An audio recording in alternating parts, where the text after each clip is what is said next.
할렐루야. 사랑하는 대강의 가족 여러분, 오늘 하루도 하나님의 말씀과 동행하는 삶이 되길 소망합니다.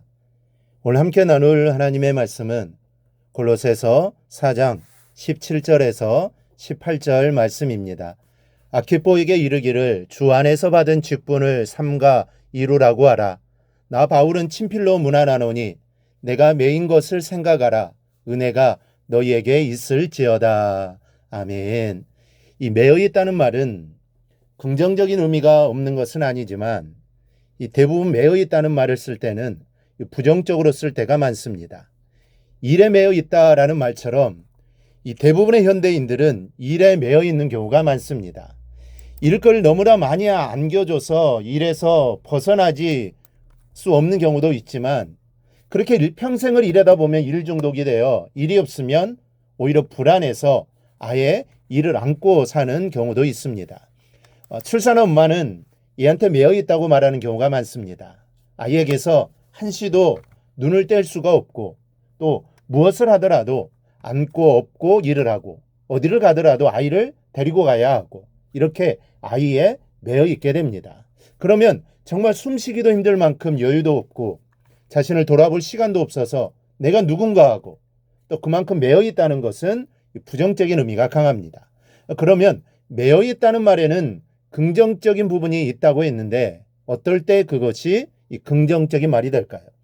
이 강한 자에게 매여 있는 경우는 긍정적입니다. 그럴 때는 오히려 안정감이 듭니다. 엄마가 아이에게 매여 있으면 엄마는 힘들지만 반대로 아이가 엄마에게 매여 있으면 그 아이는 평안함, 즉 안정감을 갖게 됩니다. 이 본문을 보는 시각을 그렇게 보아야 합니다. 그리고 우리도 하나님께 매여 있다는 관점을 그런 시각으로 보아야 합니다.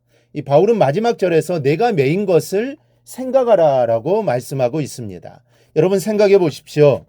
사도 바울이 옥중에 갇힌 것을 모르는 성도들이 있을까요? 바울이 갇힌 것은 골로새 교회 성도들은 너무도 잘 알고 있었습니다. 그런데도 바울이 나의 매인 것을 생각하라고 말한 것은 무엇 때문입니까? 이 골로새 성도들에게 동정을 요구하는 것이 아닙니다. 자기 연면에 빠져 있는 것도 아닙니다. 나 힘들다 하소연하는 것도 아닙니다. 바울은 자신의 육신이 옥에 매인 것을 말하는 것은 다른 뜻이 있습니다. 나의 매인 것을 생각하라는 것은 예수 그리스도께 매인 종이라는 것을 강조하는 겁니다. 그리고 골로새 교회 성도들도 그리스도에게 매인 사람이 되기를 강구하는 것입니다. 왜 그래야 할까요? 먼저 매여 있을 때 진정한 공동체가 되기 때문입니다. 외견상으로 보아도 매여 있는 것 자체가 하나의 공동체입니다. 운동회를 할 때 맨 마지막에 하는 것이 무엇입니까? 이 줄다리기입니다. 줄다리기를 하는 이유는 그 줄 하나에 매여서 전체가 하나로 묶어지기 때문입니다. 우리 모두가 예수님께 매인 삶이 된다면 저절로 하나가 됩니다. 우리 모두가 예수님의 생각에 매여 있으면 우리의 생각이 하나가 되고 예수님의 마음에 매여 있으면 역시 우리의 마음이 하나가 되는 것입니다. 그래서 바울은 자신이 매여 있음을 마지막 부분에서 강하게 강조하면서 역시 이 편지를 읽는 모든 사람들이 주님께 매여 그 안에서 하나 되기를 기도하는 것입니다. 그러니 우리 교회는 모두가 예수 그리스도로 매여 있어야 할 줄 믿습니다. 교회 안에서는 그리스도에게 모든 성도가 매여 있도록 또 각각의 부서에 소속되도록 합니다. 주중에 각자 세상 가운데서 살 때에는 구역으로 묶어서 그리스도께 매여 있는 삶을 살게 합니다. 그러니 여러분은 그리스도께 매여 있는 그리스도의 종입니다.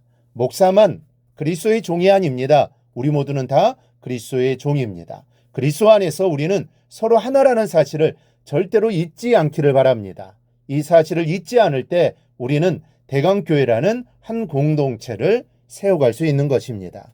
둘째는 매여 있을 때 하나님의 은혜가 임합니다. 여러분, 이렇게 매임으로 나타나는 결과는 무엇입니까? 바울 사도는 마지막에 이렇게 축복합니다. 은혜가 너희에게 있을지어다. 성도가 서로 하나 되고 서로 섬기는 것은 우리가 그리스도께 매여 있기 때문입니다. 여러분, 매여 있으면 어떻습니까? 전도회에 묶여 있고 또 구역에 묶여 있고 여러 봉사기관에 묶여 있습니다. 어떤 성도는 그 매임이 고달프다고 합니다. 힘이 들다고 합니다. 하지만 아닙니다. 그 매임은 힘든 것이 아니라 은혜임을 믿습니다. 시작하면서 매여 있는 것은 안정감과 평안함을 주는 것도 있다고 했습니다. 그것이 바로 우리가 그리스도께 매어 있을 때 나타나는 현상입니다. 이 현상은 마음의 심리 상태가 아닙니다. 우리가 그리스도께 매어 있음으로 얻게 되는 복입니다. 주님께서 우리에게 주시는 은혜입니다.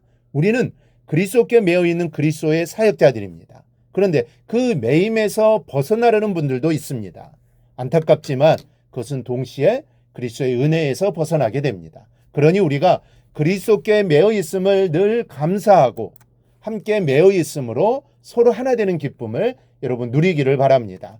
주님이 우리를 붙들어 주시니 감사한 일이고 함께 해 주시니 감사한 일입니다. 이게 바로 은혜입니다. 이러한 은혜를 누리며 살아가기를 바랍니다.